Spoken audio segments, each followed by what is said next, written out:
میں ڈاکٹر نظام مومند آپ کا، عاطف خان آپ کا اور سجاد برکی آپ کا خاص طور پہ آپ کو اس ہیومن رائٹس کی جو فنکشن آپ نے آج بلائی ہے اس کے اوپر آپ کو خراج تحسین پیش کرتا ہوں. اور سارے جتنے بھی جہاں تک مجھے پتہ زیادہ تر ڈاکٹرز کی کمیونٹی ہے جو ہم سمجھتے ہیں کہ پاکستان کی جو نارتھ امریکن فزیشنز وہ جو ایکسپیٹریٹ پاکستانی کی سب سے طاقتور کمیونٹی ہے. تو مجھے بڑی خوشی ہے کہ میں آج آپ سب سے بات کر رہا ہوں. اچھا جی، میں آپ کے سامنے بس بریفلی رکھتا ہوں کہ سچویشن ہے کیا پاکستان میں. وہ آپ سنتے ہوں گے کہ ڈیفائننگ مومنٹس ایک ملک کے سے گزر رہا ہے. یہ وہ ڈیفائننگ مومنٹ ہے پاکستان کا. میں نے اپنی ساری زندگی پاکستان کے ساتھ ہی بڑا ہوا ہوں، لیکن میں نے کبھی اس طرح کا ملک میں سچویشن نہیں دیکھا. یہ ایک بڑا یونیک سچویشن ہے. یہ ایسا ہے کہ وہ چارلز ڈکنز کی سینگ ہے نا کہ it was the best of Times and it was the worst of times. یہ وہ سچویشن ہے کہ ایک طرف بالکل ایک کراس روڈز پہ کھڑا ہے کہ ایک طرف تباہی کی طرف جا رہا ہے پاکستان. اور وہ میں آپ کو ایکسپلین کر دیتا ہوں. بڑا آپ بہتر جانتے ہیں، ایک اویئرنیس ہے آپ کی کمیونٹی میں، کیونکہ میرا بہت زیادہ اپنا سے انٹریکشن رہا ہے 30 سال سے زیادہ. تو ایک تو آپ میں اویئرنیس ہے، آپ سمجھتے ہیں کہ پاکستان کے ایشوز کیا ہیں، لیکن کراس روڈز ہیں کیا. یعنی وہ جب ایک ملک ادھر آ کے کھڑا ہو جاتا ہے کہ ایک طرف تباہی ہے، ایک ہم ڈکٹیٹرشپ کی طرف جا رہے ہیں، ٹوٹل جنگل کا قانون، کوئی رائٹس نہیں، کسی قسم کا اس وقت انسانیت ہی نہیں، ہیومینٹی نہیں. جو راستہ پکڑا ہوا ہے یہاں، جو فیشسٹ رجیم بیٹھی ہوئی ہے، یہ صرف ایک طرف لے کے جائے گی تباہی کے، کیونکہ اس میں ہوپ ہی کوئی نہیں ہے. اور میں نے کبھی پاکستانیوں میں اتنی ہوپلیسنس نہیں دیکھی. جو العین کا ایک مینیجر آیا وہاں، وہ انڈسٹریل اسٹیٹ ہے یو اے ای میں، تو اس نے کہا جو پچھلے 7-8 مہینے میں پاکستانیوں نے انویسٹمنٹ کی ہے العین میں، یو اے ای میں، وہ پچھلے 10 سال میں نہیں کی. 9 لاکھ پاکستانی، یہ ایک اخبار کی رپورٹ ہے کہ ملک چھوڑ کے چلے گئے ٹاپ پروفیشنلز. ہمیں شوکت خانہ میں پرابلم ہوا ہے کہ ہمارے تقریباً 10% کنسلٹنٹس، اور یہ بڑے مشکل ہوتا ہے، آپ بہتر جانتے ہیں کہ جو کینسر اسپیشلسٹ، آنکالوجسٹ، ان کی بڑی ورلڈ وائڈ ڈیمانڈ ہوتی ہے، پلس سیلریز اتنی زیادہ ہیں، اور جیسے روپیہ ڈی ویلیو کیا ہے تو ان کے لیے اور زیادہ لوکریٹو ہو گیا باہر کام کرنے کا. پہلی 3-3 4-4 گنا زیادہ تنخواہ ہے، تو روپے کے گرنے سے اور زیادہ لوکریٹو ہو گیا. تو 10% ہمارے کنسلٹنٹس چھوڑ کے جا رہے ہیں. اور یہ ہر جگہ ہو رہا ہے جدھر پروفیشنلز ہیں، کیونکہ ہوپلیسنس ہے کہ ایک طرف ایک آدمی فیصلہ کرتا ہے بند کمرے کے اندر اپنے تھوڑے سے لوگوں کے ساتھ کہ عمران خان بڑا خطرناک ہے تو اس کی گورنمنٹ گرا دو. چلے جی، بڑا خطرناک ہے، گورنمنٹ گرا دی، لیکن اس ملک کے نامور ڈاکوؤں کو اور مجرموں کو اٹھا کے اوپر لا کے بٹھا دیتا ہے، جو 30 سال سے ثابت ایک دوسرے کو جو چور کہہ رہے تھے، جن کے اوپر باہر مضمون ہے ان کی چوری کے. زرداری کو نواز شریف نے 2 دفعہ جیل میں ڈالا کرپشن پہ. وہ جو حدیبہ پیپر مل کیس، اوپن شٹ کیس، وہ اس نے بنایا، زرداری نے بنایا نواز شریف کے اوپر.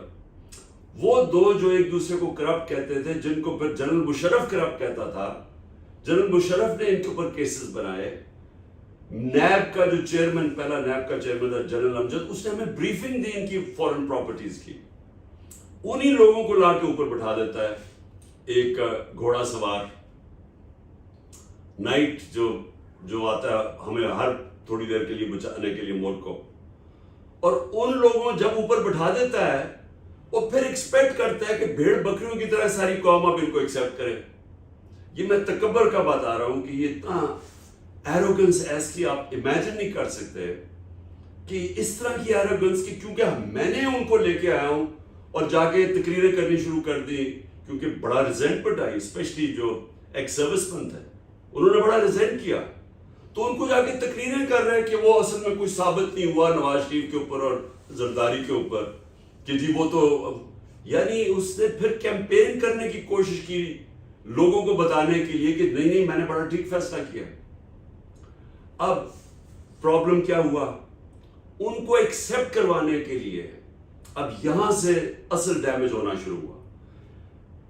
جب انہوں نے دیکھا کہ 9 اپریل کو پی ٹی آئی کی گورنمنٹ گرائی گئی، 10 اپریل کو اسپونٹینیسلی ہزاروں لاکھوں لوگ نکلے سڑکوں کے اوپر سارے پاکستان میں.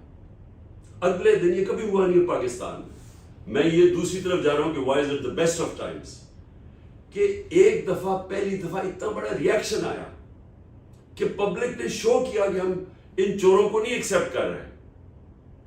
اس کے بعد میں نے جو جلسے تھے، میں نے کوئی 60-70 جلسے کیے. پاکستان کی تاریخ میں کبھی اتنے بڑے جلسے نہیں ہوئے. اس کے بعد اور بائی الیکشنز آئیں، اور یہ ہوا ہی نہیں ہے کہ اپوزیشن میں بیٹھ کے پوری اسٹیبلشمنٹ، پولیس، گورنمنٹ کی ساری مشینری، الیکشن کمیشن، سب 12 پارٹیز اکٹھی سب ان کی مدد کریں اور 37 میں سے 30 بائی الیکشن ہم جیت گئے.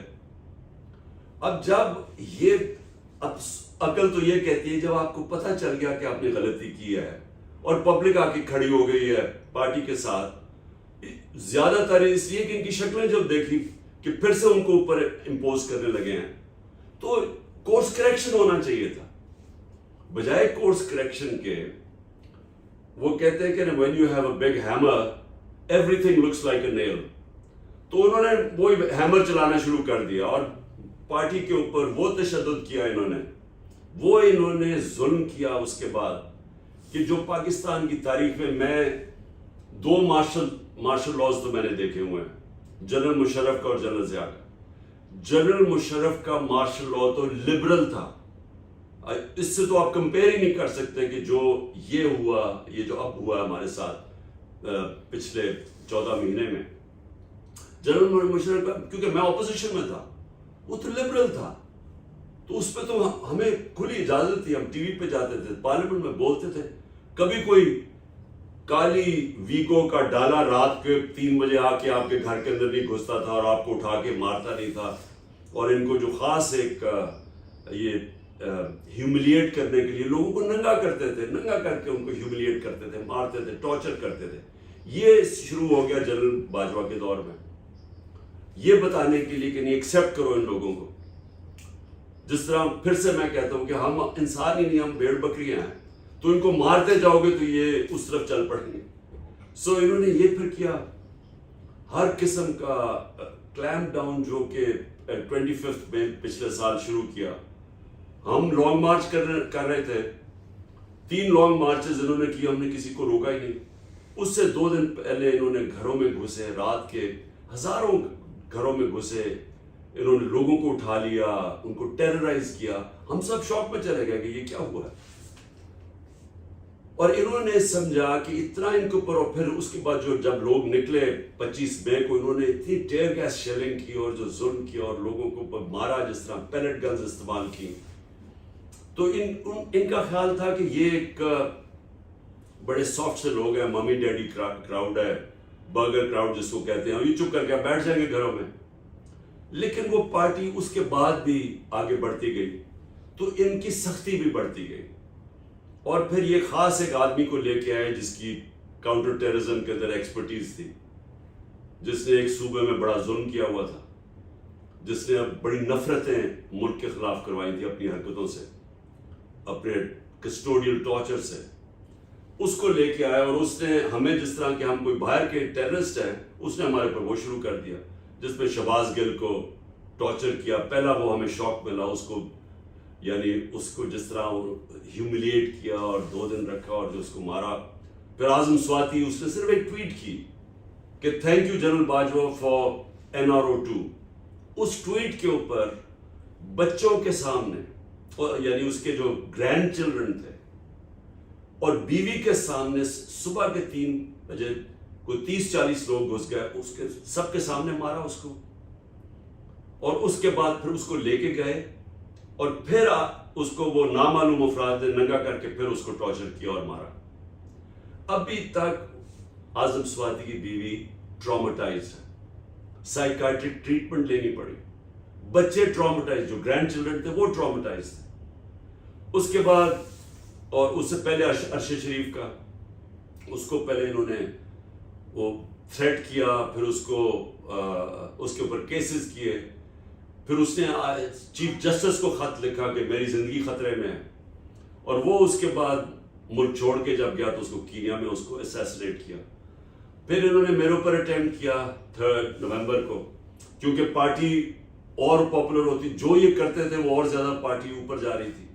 3 نومبر کو میرے اوپر اٹیمپٹ کیا, اور پھر اٹیمپٹ ہی نہیں کیا, پھر جو انویسٹیگیشن تھی اس انویسٹیگیشن کو سیبوٹاج کیا, جس میں ان شارٹ جو انہوں نے گورنمنٹ نے بیانیہ بنایا ہوا تھا یا پولیس نے کہ ایک شوٹر تھا, دینی انتہا پسند تھا, اور میں پہلے سے پریڈکٹ کیا تھا کہ دینی انتہا پسند کے ذریعے مجھے اسیسنیٹ کرنے کی کوشش کریں گے. تو انہوں نے جو فائنڈنگز آئیں, جو فورینسک رپورٹ آئی, آئی وٹنسز آئے, وہ 3 شوٹرز نکلے, تو وہ ڈیتھ ٹریپ تھا, وہ اللہ نے بچا لیا. تو وہ انہوں نے سیبوٹاج کر دی, وہ ہماری جی آئی ٹی کی رپورٹ, کیونکہ یہ اتنے طاقتور ہیں ابو لا. اس کے بعد پھر میرے اوپر ایک اور اٹیمپٹ کیا 18 مارچ کو, بڑی, وہ بھی اللہ نے خاص بچایا. انہوں نے پورا پلان کیا ہوا تھا جوڈیشل کمپلیکس میں مجھے قتل کرنے کا, ادھر سے پھر میں بچا. اس سے پہلے ایک اور ایونٹ ہوا تھا, ہیلی کاپٹر, ہم فلڈز تھے تو ڈی آئی خان سے ہیلی کاپٹر پہ, بڑا ہیلی کاپٹر تھا کے پی گورنمنٹ کا, ایک دم وہ نیچے آنا شروع ہو گیا, ہائٹ لوز کرنا شروع ہو گیا, پتہ چلا غلط فیول مکس اس کا غلط کیا گیا ہے. وہ پتہ نہیں اللہ نے کیسے بتایا کہ نہیں تو پہاڑی علاقہ تھا, وہ لینڈ ہی نہیں کر سکتا تھا, تو ایک بس فیلڈ ملی, پہنچتے وہاں ہم رک گئے. anyway, تو وہ بچ گئے. اور بھی 1-2 اٹیمپٹس تھے, لیکن اللہ نے بچا لیا. اس کے بعد یہ جو فائنلی یہ جو انہوں نے کیا 9 مئی کا, یہ 9 مئی کا اتنا بڑا یہ مذاق ہوا ہے کہ انہوں نے کہا جی غداری ہوگی ملک سے. 9/11 ہے پاکستان کا. 9 مئی کو کل سپریم کورٹ کی ڈیٹیل ججمنٹ آتی ہے. وہ کیا کہتی ہے؟ ڈیٹیل ججمنٹ یہ کہتی ہے کہ عمران خان کو انکانسٹیٹیوشنلی اینڈ ان لافلی وہاں سے ایبڈکٹ کیا گیا. سو کوشچن اب یہ ہے کہ جب مجھے ان لافلی اور انکانسٹیٹیوشنلی ایبڈکٹ کیا, اور صرف وہ ان لافل نہیں تھا کیونکہ وہ اریسٹ نہیں تھا, وہ رینجرز یا کمانڈوز نے مجھے اٹھایا تھا, کیونکہ میرے ساتھ 3-4 کمانڈوز تھے, وہ ساروں نے کہا, وہ ایس ایس جی کے تھے, سب نے کہا کہ جی ہم یہ جانتے ہیں رینجرز نہیں, یہ کمانڈوز تھے. اینی جس طرح انہوں نے مجھے پکڑا, وہ تو آپ نے سب نے بھی دیکھا ہوگا, لوگوں کو مارا انہوں نے ڈنڈوں سے. اور بیچارہ وہ ہائی کورٹ کا وہ سٹاف بیٹھا ہوا تھا اس آفس میں, ان کو مارا, ہمارے وکیلوں کو مارا, مجھے بھی ایک خیر. تو اور جس طرح لے کے گئے, تو کوشچن یہ ہے کہ کیا پبلک کا جو ریئیکشن تھا وہ جسٹیفائڈ تھا یا نہیں تھا؟ کیا میرے ورکر جنہوں نے اس طرح کی ابڈکشن دیکھی جو انلیگل اور ان لافل تھی, کیا ان کا کانسٹیٹیوشنل رائٹ نہیں تھا کہ پروٹیسٹ کرنا, پرامن احتجاج کرنا؟ مجھے تو پتہ ہی نہیں کیا ہوا اس کے بعد, کیونکہ مجھے تو بند کر دیا انہوں نے جا کے. تو جب میں سپریم کورٹ میں پیش ہوا تو جج نے پہلی دفعہ مجھے بتایا جی یہاں بڑا وائلنس ہوا ہے, یہاں بڑی توڑ پھوڑ ہوئی ہے, آرسن ہوا ہے. تو میں نے تو امیڈیٹلی کنڈیم کیا, کیونکہ ہم نے تو 27 سال کی پالیٹکس میں کبھی بھی الاؤ نہیں کیا وائلنس. ہماری تو ساری پالیٹکس ہی یہ تھی کہ لا کے بیچ میں رہ کے کرنا ہے, اور وہ پیسفل پروٹیسٹ ہمارا کانسٹیٹیوشنل رائٹ ہے. تو میں بڑا حیران ہوا کہ یہ ہوا کیا, یہ کیسے ہوا یہ کہ کور کمانڈر کا گھر جلا دیا گیا, اور یہ جو ریڈیو پاکستان جلا دیا گیا, اور 2-3 ایک وہ عسکری ٹاور وہ جلا دیا گیا. آہستہ آہستہ, کیونکہ پہلے تو سارے, اور 48 آورز میں ٹوٹل کریک ڈاؤن. ہو سکتا ہے کہ 10,000 لوگ آپ 48 گھنٹے میں پکڑ لیں اگر آپ کا پہلے سے پلان نہیں بنا ہوا تھا, کیونکہ کسی کے پتہ چلاتے ہیں آپ, ان کے گھر کے پتے لیتے ہیں, کچھ کرتے ہیں. یہ کیسے ہو گیا کہ 48 گھنٹے میں ایک دم 10,000 لوگ پکڑ کے جیل میں ڈال دیے, ساری لیڈرشپ پکڑ لی. اور جو سب سے افسوسناک چیز یہ ہے کہ کوئی انڈیپینڈنٹ انکوائری نہیں ہوئی. کہ ہم کہہ رہے ہیں دو ورژنز ہیں نا, ہم کہہ رہے ہیں ہمیں تو آہستہ آہستہ پتہ چل گیا کہ یہ امبیڈ کیے ہوئے تھے لوگ, ہمارا تو ان سے کوئی تعلق ہی نہیں تھا, تو ہمیں تو پتہ تھا کہ کیا کہ پارٹی نے کبھی کیا ہی نہیں ایسے, تو ہمیں پتہ تھا کہ لوگوں کو اندر گھسایا گیا جنہوں نے یہ کروایا. لیکن ون سائیڈڈ ورژن, کوئی انویسٹیگیشن نہیں, کوئی انڈیپینڈنٹ نہیں, جج جوری اینڈ ایکسیکیوشن نے فیصلہ کیا کہ جی انہوں نے کیا میرے کو مارو. اس سے بھی زیادہ آپ سب کے لیے میں کہنا چاہتا ہوں کہ یہ سب سے زیادہ خوفناک جو چیز وہ یہ کہ 25 لوگوں کو اس دن شہید کیا. 16 کے پاس تو ہمارے ان کے پورے ایڈریسز پتہ ہے وہ کون لوگ ہیں, لیکن جو باقی 9 لوگ ہیں وہ غائب ہے, ان کا ہمیں کوئی پتہ نہیں ہے, کیونکہ وہ ان کے سارے لوگ اتنا زیادہ ایک خوفناک سچویشن بنا ہوا ہے, اتنا زیادہ لوگوں کو ڈرایا گیا کہ وہ چپ کر کے کوئی بول ہی نہیں رہا, کیونکہ ہر کسی کو پکڑ اٹھا کے لے جاتے ہیں, رشتہ داروں کو اٹھا کے لے جاتے ہیں. لیکن اگر 16 لوگ بھی آپ کے 16 ڈیتھس, ایک پولیس والے کو یا رینجر کو گولی نہیں لگی, اس کا مطلب سب کسی کے پاس ہتھیار نہیں تھے, تو 16 لوگوں کو گولیاں لگی, 16 لوگ شہید ہوئے, 9 مسنگ, اوپر سے 100 لوگوں کو بلٹ وونڈز تھی, اور 3 لوگوں کی ٹانگیں کٹ گئی کیونکہ گولیوں سے ان کی ٹانگیں ضائع ہو گئی. ایک آدمی اس وقت پیرالائز ہے, اس کی کمر میں گولی لگی, اور آپ یقین کریں ایک کسی نے بولا ہی نہیں اس کے اوپر کوئی, یعنی وہ کور کمانڈر گھر بڑا برا ہوا, ہم سب کنڈیم کرتے ہیں, لیکن انسانی جانیں گئی ہیں. وہ کسی کے ان کے بچے تھے, کسی کے بیٹے تھے, کسی کے ہسبینڈ تھے, ان کے اوپر کوئی بات ہی نہیں کر رہا کہ وہ جی لوگ, ایک مینشن نہیں ہے. ہم ایف آئی آر نہیں کٹوا سکتے, کوئی ایف آئی آر نہیں کٹوا سکا کہ جو ان کے جو رشتہ دار شہید ہوئے, وہ تو ایک تو پولیس کا ڈر اتنا زیادہ ہے, تو ایک خوف کی فضا بنا کے سارا جو ڈسکورس ہے میڈیا کو ٹوٹل کنٹرول کر لیا. سارا میڈیا ٹوٹلی کنٹرولڈ ہے. آپ کو پتہ ہے کل آئی ایم ایف کی میٹنگ ہوئی تو وہ جو تصویر کے اندر سے مجھے انہوں نے غائب کر دیا, یعنی اتنا خوف ہے کہ عمران خان کا نام بھی نہیں آنا چاہیے. اور اس کے علاوہ ہمارے لوگ ٹی وی پہ نہیں جا سکتے ریپرزینٹ کرنے کے لیے, ان کو اٹھا لیتے ہیں. اب صرف وکیل ہی رہ گئے ہمارے پاس جو کہ ریپرزینٹ کرتے ہیں. اینی وے میں یہ کہہ رہا ہوں کہ یہ ون سائیڈڈ ورژن میرے مطابق یہ سارا پلان تھا. انہوں نے ہر حربہ استعمال کیا پی ٹی آئی کو کرش کرنے کا. وہ اور زیادہ اب پارٹی کو کیسے کرش کریں گے جب وہ پبلک نے فیصلہ کر لیا کہ وہ پارٹی کے ساتھ کھڑی ہو گئی. وہ ریفلیکٹڈ ہے بائی الیکشنز میں, وہ سارے اوپینین پولز میں ریفلیکٹڈ ہے.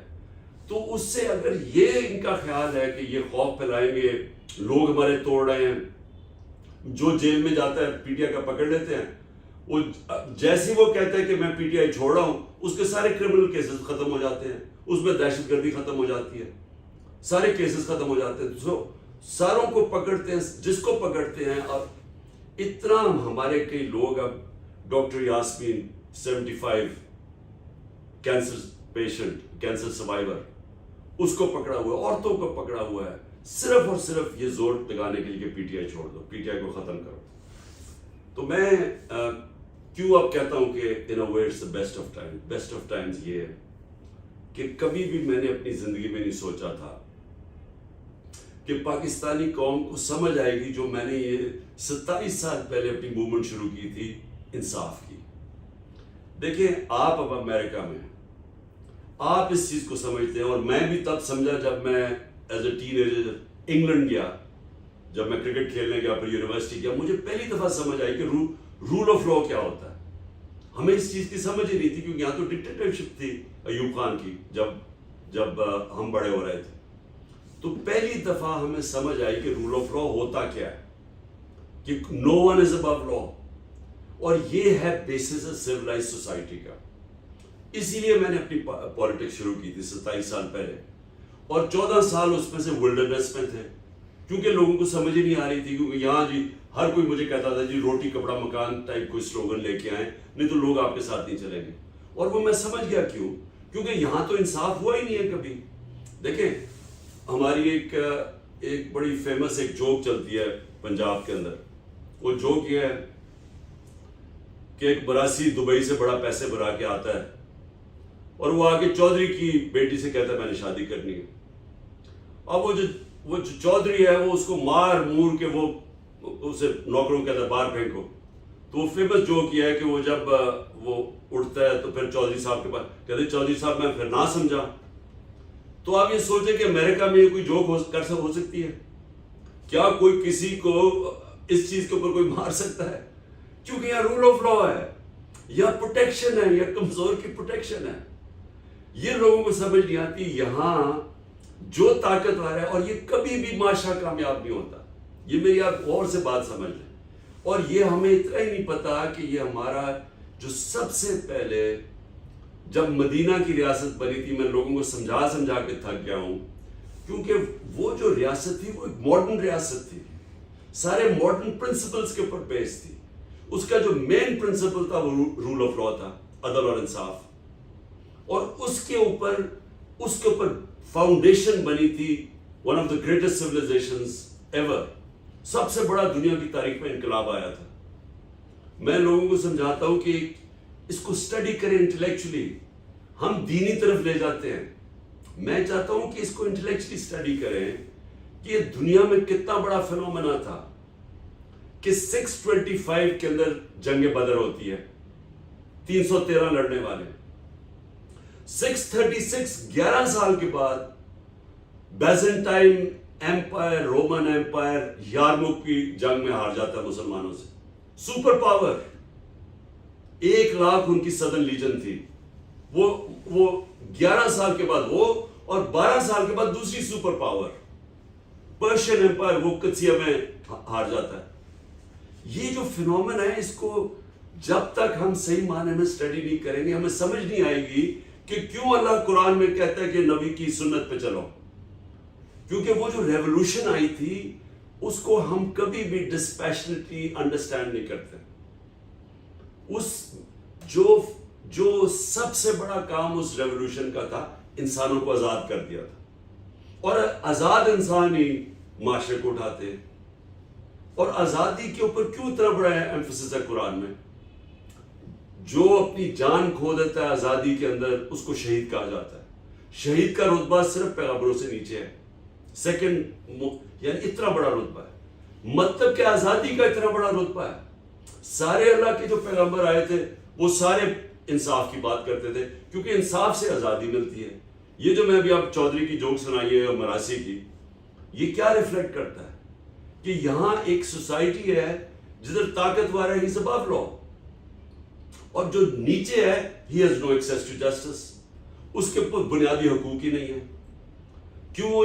اور اسی کا جو حضرت عمر کے زمانے میں ایک بڑا فیمس ایک انسیڈنٹ, میں نام اب ان کے مجھے نہیں یاد, کہ ایک پرنس ہوتا ہے, وہ مسلمان ہو جاتا ہے, طواف کر رہا ہوتا ہے خانہ کعبہ کا, ایک غلام کا پیر آ جاتا ہے اس کے وہ چوغے پہ, تو وہ اس کو مارتا ہے. وہ جا کے حضرت عمر کو رپورٹ کرتا ہے. حضرت عمر اس کو بلاتے ہیں, پرنس کو پوچھتے ہیں کہ تم نے یہ کیا؟ اس نے کہا ہاں یہ غلام تھا. وہ کہتے ہیں واپس مارو اس کو.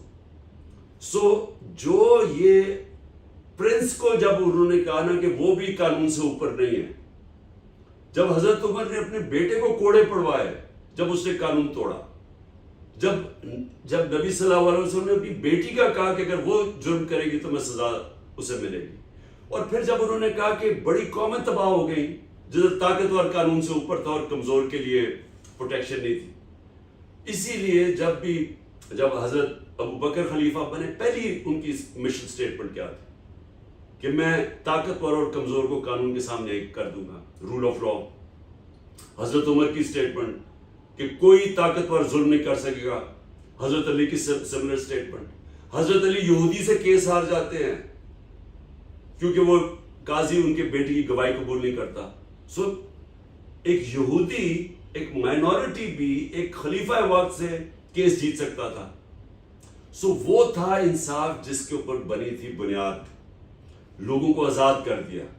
جب آپ امریکہ میں اب آتے ہیں یا انگلینڈ میں نے دیکھا ہوا ہے کہ لیبر کلاس ہماری جاتی تھی, میں آج سے 50 سال پہلے کی بات کر رہا ہوں, تو وہ دیکھتے دیکھتے وہ کیوں اوپر چلے جاتے تھے؟ وہاں کوئی پیسے تو نہیں بانٹ رہا تھا، کیونکہ ان کے جب آپ رول آف لا میں ہوتا ہے تو جب آپ اپنے قانون کے اوپر چلیں اور آپ اپنے ٹیکسز دیں، آپ آزاد ہو جاتے ہیں معاشرے میں، آپ کو کوئی تنگ نہیں کر سکتا، آپ کو پروٹیکشن مل جاتی ہے، اور اسی لیے وہ پراسپر کر جاتے ہیں۔ تو ہمارا جو سب سے بڑا مسئلہ ہے نا، وہ جو میں نے 27 سال پہلے شروع کیا تھا، رول آف تحریک انصاف، ہمیں اپنے آپ کو اس وقت آزاد کرنا ہے۔ یہ جو ایک چھوٹا سا ایک میں اب کیا کہوں گی ایلیٹ کیپچر کر کے بیٹھی ہوئی ہے ہمارے سارے وسائل کے اوپر، وہ جو اوپر ہے چوری کرتی ہے تو NRO مل جاتا ہے۔ عمران خان کو یعنی ایکس پرائم منسٹر کو جب مجھے جو اسیسینیشن اٹیمپٹ ہوتا ہے، میں FIR نہیں کٹوا سکتا۔ یہ فنڈامنٹل رائٹ ہے شہری کا کہ مجھے پتا ہے کون جن کو میں سسپیکٹ کر رہا تھا، میں ان کی انویسٹیگیشن نہیں کروا سکا۔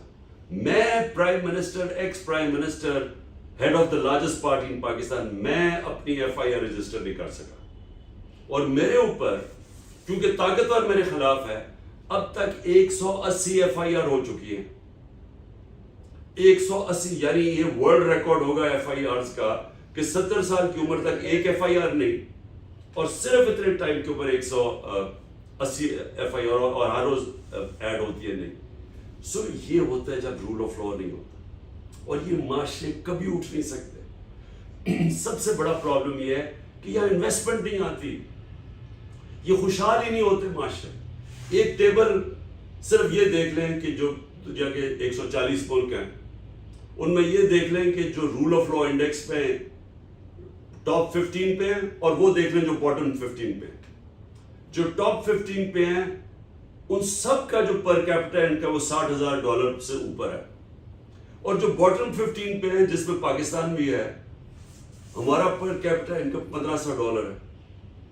جو نمبر 1 ہے ڈینمارک، اس کا $68,000۔ ہمارے سامنے سنگاپور جس کا پر کیپٹا پاکستان کا ایک ہی تھا، اب میں بات کر رہا ہوں 60s میں، ہم تقریباً ایک ہی ہمارا تھا کہ $500 یا اس طرح کچھ تھا۔ آج سنگاپور کا $55,000 پر کیپٹا انکم، اور ہمارا $1,300-1,400 ہے۔ اس کی وجہ کیا کہ سنگاپور کے اندر جو ان کا جو پریمیئر لی کوان یو تھا، اس نے سب سے پہلے رول آف لا رکھا ہے، اس کی کتاب بھی ہے، سب سے پہلے رول آف لا لے کے آیا۔ اور جو کرپشن ہے وہ سمٹمز ہیں when there is no rule of law۔ ساری جو غریب ملک ہیں وہ غریب ملک ہیں اس لیے کہ وہاں رول آف لا نہیں ہے۔ آپ کے کوئی دیکھ لیں ڈیولپنگ ورلڈ، نائجیریا کی میں اس لیے مثال دیتا ہوں کہ سب سے زیادہ تیل نائجیریا کے اندر ہے سارے افریقہ میں، لیکن وہ غربت کی انتہا ہے، کیونکہ وہاں بھی ایک کرپٹ ایلیٹ ابو لا بیٹھی ہوئی ہے، اور وہی پیسے چوری کر کے باہر بھیجتی ہے، اور یہ ساری ڈیولپنگ ورلڈ کا ایشو۔ سو ہمارا ٹو سم اپ اس وقت ہوا کیا ہے کہ پاکستانی قوم کے اندر وہ اویئرنیس ہے جو کبھی پہلے نہیں تھی۔ سو ان دیٹ سینس ہم اس سٹیج پہ پہنچ چکے ہیں جدھر کبھی بھی اس ملک کے اندر اس طرح کا پبلک اویئرنیس نہیں تھی، اور پبلک ایک طرف آ کے ایک پارٹی کے ساتھ کھڑی ہو گئی ہے۔ وہ جو مرضی کر رہے ہیں آپ، وہ پبلک اس پارٹی کے ساتھ جڑ گئی ہے آ کے، اس لیے یہ الیکشن سے بھاگ رہے ہیں۔ اس لیے انہوں نے 14 مئی کو despite supreme court order according to the constitution Punjab کا الیکشن ہونا چاہیے تھا، انہوں نے نہیں کرایا، کیونکہ سب ڈرے ہوئے ہیں۔ اور ڈرے اس لیے ہوئے ہیں کہ وہ جو میں نے آپ کو پہلے بتایا کہ جو 37 میں سے 30 بائی الیکشن ہم سویپ کر گئے ہیں ڈسپائٹ ٹوٹل گورنمنٹ سپورٹ اور اسٹیبلشمنٹ۔ سو اس لیے ہو کیا رہا، یہ بھاگ رہے ہیں الیکشن سے، اور یہ الیکشنز تب کروائیں گے جب یہ سمجھتے ہیں کہ تحریک انصاف کرش ہو گئی ہے۔ اور تحریک انصاف کو کرش کرنے کے لیے انہوں نے، جس طرح میں نے کہا، ساری سینئر لیڈرشپ یا چھپی ہوئی ہے یا جیلوں میں ہے، اور وہ جیل میں سے صرف تب نکلتی ہے اگر وہ اناؤنس کریں۔ لیکن آپ کو ذرا میں جو بتا رہا ہوں کہ وائی از اٹ کہ پاکستان کی تاریخ میں بہت، اور میں سمجھتا ہوں کہ اب اس کو کوئی روک نہیں سکتا، جب پبلک ایک کھڑی ہو جاتی ہے ایک پارٹی کے ساتھ، جب پبلک اس کو آپ جو مرضی کر لیں وہ تھوڑی دیر کے لیے سبڈیو بھی ہو جائے گی، لیکن جب ان کو موقع ملے گا الیکشن میں، یہ دیکھنا، میں آج آپ کے سامنے پروڈکشن کرتا ہوں کہ یہ جو مرضی کر لیں، یہ اس کو اب روک ہی نہیں سکتے، کیونکہ میں وہ آدمی ہوں جس نے 27 سال زیرو سے شروع کی ہے پارٹی. 27 سال پہلے یہ کسی نے بھی نہیں کیا کہ زیرو سے پارٹی شروع کی، اور میں نے 14 سال تو ولڈرنس میں تھے نا، آہستہ آہستہ میں نے پبلک اوپینین کو چینج ہوتے دیکھا. جو آج پاکستان کا پبلک اوپینین ہے، یہ کبھی پہلے نہیں تھا. جس طرح آج پاکستان قوم کو ایشوز کی سمجھ ہے، اور اس میں ہمارا یوتھ خاص طور پہ سوشل میڈیا کا بہت بڑا ہاتھ ہے، بلکہ آج تو ہم صرف سوشل میڈیا کے ذریعے آپ کے ساتھ کمیونیکیٹ کرتے ہیں.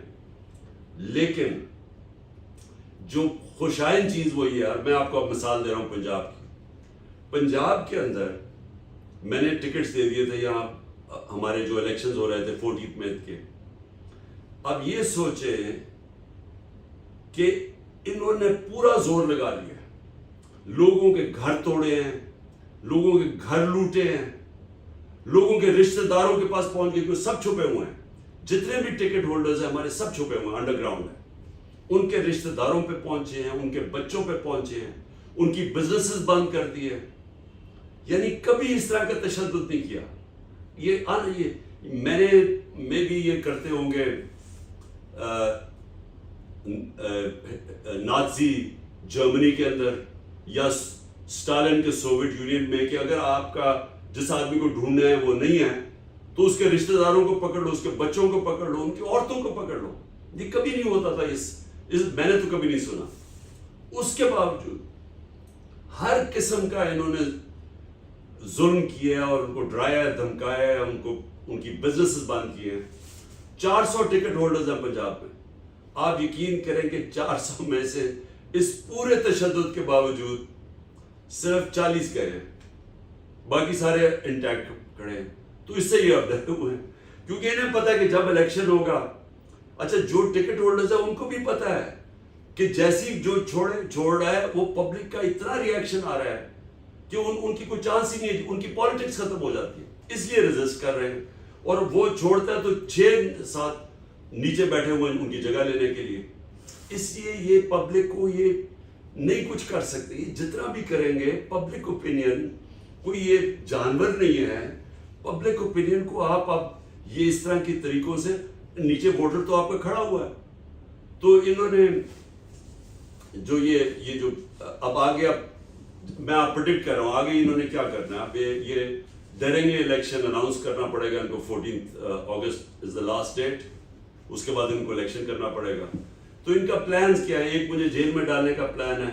میں اینٹیسپیٹ کر رہا ہوں کیونکہ 180 کیسز ہیں، تو میں اینٹیسپیٹ کر رہا ہوں کہ منڈے یا فرائیڈے تک یہ مجھے جیل میں ڈال دیں گے، کیونکہ مجھے لگتا ہے کہ ان کے پلانز وہ بنے ہوئے، ڈیسپریٹ ہوئے ہیں.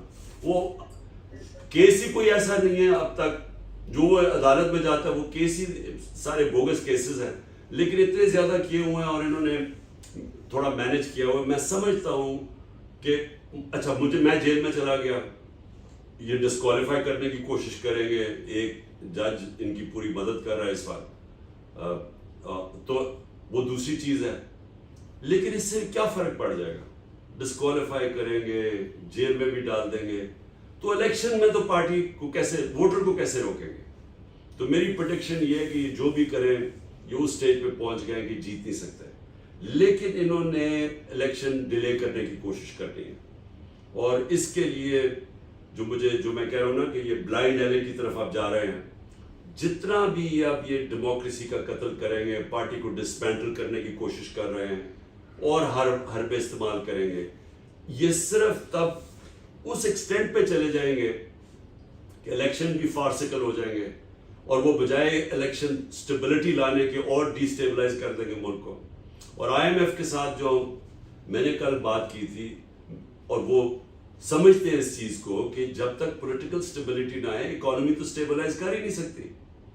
اور اکانومی تب سٹیبلائز کرتی ہے جب ایک پریڈکٹیبلٹی ہو ایک سسٹم میں، رول آف لا ہو، لوگوں کو یہ پتا چلے کہ اب یہ 5 سال تک یہ ایک پارٹی ہے، اس کے یہ پروگرام ہے، اس کا یہ اکنامک پالیسیز ہیں. اور یہ جو سب سے امپورٹنٹ پاکستان میں چیز ہے، کانٹریکٹ انفورسمنٹ اینڈ جو جوڈیشل سسٹم کے اندر ٹرسٹ ہو انویسٹر کا، وہ تو صرف تب آ سکتا ہے کہ ایک تکڑی حکومت پبلک مینڈیٹ سے آئے جو کہ امپوز کرے رول آف لا. اب میں یہ آخر میں صرف یہ کہہ رہا ہوں کیونکہ آپ پاکستان کی جس طرح میں کہا بڑی وہ کمیونٹی ہے جو پاورفل بھی اور زیادہ آپ انفلوئنس کر سکتے ہیں یو ایس کے اندر پالیسی کو اگر آپ تھوڑا اور یونائٹ کر جائیں. لیکن ایک پرابلم ہماری جینز میں ہے کہ پاکستانی اس کو یونائٹ کرنا آسان کام نہیں ہے کیونکہ میں تو کرکٹ کے زمانے سے جانتا ہوں. جب میں پہلی دفعہ 18 سال کا تھا ٹیم کے اندر آیا تو میں نے 14 کی اسکواڈ کے اندر 3 ٹیمیں دیکھی بجائے ایک ٹیم کے. تو پھر میں نے ریئلائز کیا یہ ہماری جینز میں کوئی ایشو ہے. تو میں ہمیشہ یہ پرابلم یونائٹ کرنے کا ہمیں مشکل ہوتا ہے. لیکن اگر آپ کی کمیونٹی یہاں امریکہ میں یونائٹ کر جائے یہ بہت پاورفل وائس بن سکتی ہے.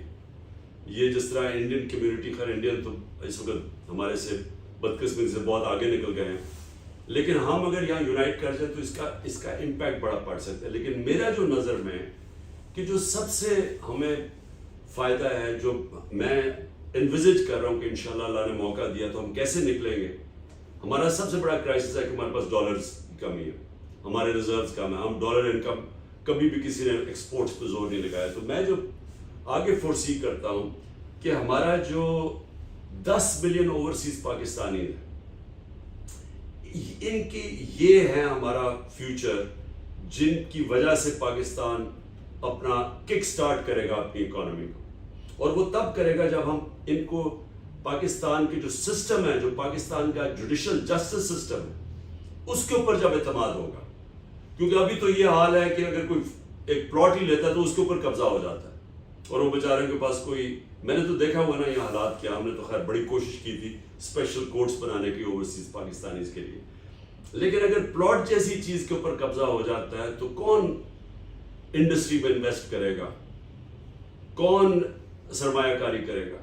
اور یہ ہمارا سب سے بڑا المیہ ہے ہمارے سسٹم کے اندر. جس طرح میں نے کہا پاکستان ڈینمارک نمبر 1 ہے رول آف لا انڈیکس میں, Pakistan out of 140 countries 129th and that was before the crackdown. جو کریک ڈاؤن کیا اب تو بالکل ہی رول آف لا ختم ہو گیا نا, اب تو لا آف دا جنگل ہے پاکستان میں. لیکن اس سے پہلے 140 میں پاکستان کا نمبر 129 تھا. 129 آپ کا نمبر رول آف لا میں ہو, آپ انویسٹمنٹ اٹریکٹ کر ہی نہیں سکتے. جو انویسٹر ہے وہ گھبراتا ہے, اس کا پیسہ ہے وہ سیونگز اکٹھی کرتا ہے. میں بڑے بڑے انویسٹرز کی بات نہیں کر رہا, میں جو اسمال اور میڈیم انڈسٹری جو بیک بون ہوتی ہے ایک ملک کی, وہ جو پیسے کماتے ہیں باہر, وہ پھر جا کے ان کا شوق ہوتا ہے پاکستان میں انویسٹ کریں. ان کا اتنا برا ایکسپیرینس ہوتا ہے کیونکہ یہاں فراڈ ہو جاتا ہے, ان کے پاس کوئی راستہ نہیں ہوتا, وہ دبئی میں جا کے انویسٹ کر دیتے ہیں جس سسٹم کو وہ ٹرسٹ کرتے ہیں. تو میری کنٹینشن یہ ہے کہ اگر جب ایک گورنمنٹ آئے پبلک مینڈیٹ سے, وہ سب سے پہلے رول آف لا پاکستان میں امپوز کرے, جس طرح لی کون یو نے سنگاپور میں کیا تھا, جس طرح مہاتر محمد نے ملیشیا میں کیا تھا. ملیشیا میں بھی بڑی کرپشن تھی. مہاتر کی اچیومنٹ یہ تھی کہ اس نے کانفیڈنس دیا لوگوں کو اس سسٹم کے اندر, جس میں پھر انویسٹمنٹ آنی شروع ہوئی. ہمارا پاس تو جس طرح میں نے کہا 10 ملین اوورسیز پاکستانی ہیں, جیسے ہی ہم اپنا سسٹم ٹھیک کریں تو اس ملک میں انویسٹمنٹ آنی شروع ہوگی, تو جس میں آپ لوگوں کا بہت بڑا انشاءاللہ ہاتھ ہوگا. اور میں ڈاکٹرز کے لیے کہنا چاہتا ہوں, ہم نے جو ہیلتھ کارڈ شروع کیا تھا اس کا مقصد کیا تھا. ہیلتھ کارڈ کا یہ تھا کیونکہ اس وقت صرف جو ہم گورنمنٹ ہاسپٹلز بنا ہی نہیں سکتے سارے ملک کو کور کرنے کے لیے, تو ہیلتھ کارڈ کا مقصد یہ تھا کہ ہیلتھ انشورنس اگر ہر شہری کے پاس, ہر خاندان کے پاس 10 لاکھ کی ہوگی تو گاؤں کے اندر, دیہاتوں کے اندر بائنگ پاور آ جائے گی لوگوں کو پیسے دینے کے لیے, اور پرائیویٹ سیکٹر چلا جائے گا وہاں. اور جانا شروع ہو گیا تھا, پرائیویٹ سیکٹر جانا شروع ہو گیا تھا دیہاتوں کے اندر. کیٹریکٹ کے آپریشن, چھوٹی چھوٹی کلینکس کھل گئی تھی جو ہیلتھ کارڈ کے اوپر تھا, تو لوگوں کو ہیلتھ کور مل گیا تھا. اس کے علاوہ پرائیویٹ سیکٹر نیٹ ورک پھیلا سکتا پورا ہمارا پاکستان کے اندر, اور پھر کمپیٹ کرے گورنمنٹ ہاسپٹل سے. گورنمنٹ ہاسپٹل پر پریشر پڑ جائے گا کہ وہ اپنی پرفارمنس ٹھیک کریں. تو یہ ہمارا بڑا ریولوشنری آئیڈیا تھا, اور ایکچولی اس کے بڑے اچھے اچھے رزلٹس آ رہے تھے جو یہ حکومت رول بیک کرنے کی کوشش کر رہی ہے. تو آخر میں آپ سب کا, اب میں سر اچھا میرے پاس پوری لسٹ آئی ہوئی ہے, مجھے انہوں نے بھیجی ہے. ہاں ڈاکٹر جلیل خان, آپ کا بھی, نظام محمد کو تو میں کہہ بیٹھا ہوں, ڈاکٹر محمد طارق، اور ہاں ہمارے ڈائی ہارڈ ڈاکٹر نصر اللہ خان، آپ کو بھی میں خاص طور پہ آپ کا شکریہ ادا کرتا ہوں، اور آپ سب کا جو ہماری پاکستانی امریکن کمیونٹی ہے، میں سمجھتا ہوں کہ آپ میں سب سے زیادہ پوٹینشیل ہے اس ملک کی مدد کرنے کا. بہت بہت شکریہ جی، تھینک یو.